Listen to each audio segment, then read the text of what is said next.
Hi, welcome back here on the Senior Network. We are now joined by Neil Hunnicutt, Director of Community Relations with Right at Home. Good to see you, Neil. Nice to be here, Greg.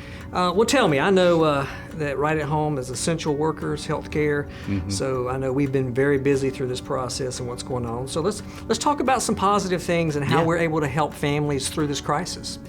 Go ahead. Yeah. Oh, sorry, Greg. Yeah, really, through this crisis, there's a lot of things that we hear about. Everybody's watching TV, and all you see on the 24/7 news cycle is something negative, and there's a lot of negativity. But, what we're doing through this process right now is we're in the home with people, and we're being that companion for them. There's a lot of social isolation, and it's needed right now. There's a lot of things that we can do to help people, not only being that companion to help them get through their day and still do the things that they were doing before coronavirus. Trying to keep them healthy and eating proper meals and taking their medications, but we can also do things to help them work with their families virtually. There's a lot of things that they can still do.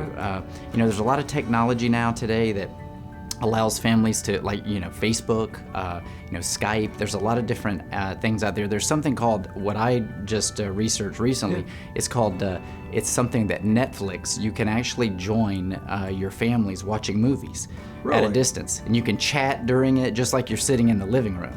So it's those types of things that caregivers can help those seniors do. They have no clue how to set this up.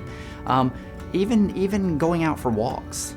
Going out, getting outside. There's nothing that says right now that we can't get outside and enjoy the fresh air. And I'll tell you what, right now is the best time to do it. Just as long as you're maintaining your 6 feet of social distancing, why not get out there and do some other things? And we couldn't have things. Better weather than we Absolutely. Now. Shopping. If the senior does not want to go in, and they shouldn't really go into the grocery stores, we will go in. Go for them. The caregivers have been properly trained to understand what to do to try to help prevent the spread of this disease. So there's a few things that I wanted to really kind of talk about today.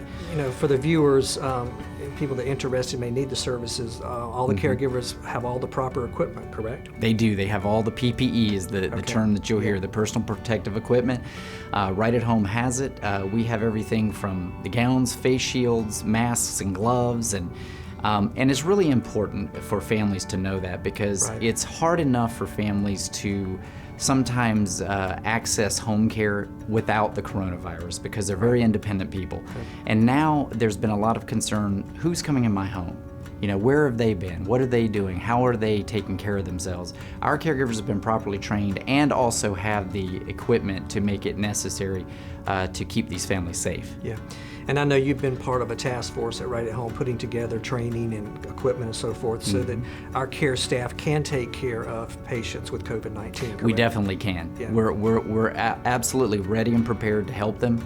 In the very beginning, a lot of our management has been doing everything they can to secure the PPE that we need, that personal protective equipment, and because we knew we needed that.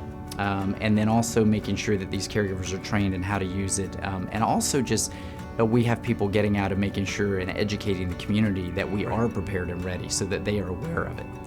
And you mentioned to this earlier about the respite care that you're seeing a lot of, where the children are not able to go to work, so a lot of them have come to town and are actually providing care for their families. And you're starting to see where they find out the condition of their family is worse than they thought. And you're getting those phone calls now, right? Yeah, absolutely. And Greg, we get a lot of that even during the holidays. But this is like a very much extended big wave. So you're getting a lot of families initially, like you said, that first 2 or 3 weeks when there's really a lot of panic because nobody really knows about this disease. We're all going through this at the same time, trying to learn about it. But as we've moved through and we're learning how to navigate through this, we're seeing that families have been there for some 5 weeks. They need to get back to work. They're stressed out. They haven't had a break. And we want them to call us so that we can come in and help them, even if they stay with their families for a little longer. We want to give those families a break, and we want them to be confident that we can come in and do what we need to do to help them. And I'm sure, being a licensed social worker, that with all the fear and stress of this, that you've done a lot of counseling that you didn't really plan on doing, correct? Absolutely. As a matter of fact, I just, a family that I communicated with and signed up for our services last week, I've been doing a lot of counseling with the daughter and the son-in-law about mom and dad. Mom and dad don't really want the care. They're happy to have son and daughter-in-law do it, or vice versa, but they can't. And so counseling them, go get yourself a break. Take a break. Yeah. You need it. Well, Neil, thank you so much. It's always a pleasure to have you on the show. Yeah, I appreciate it. Stay with us on the Senior Network. We will be right back.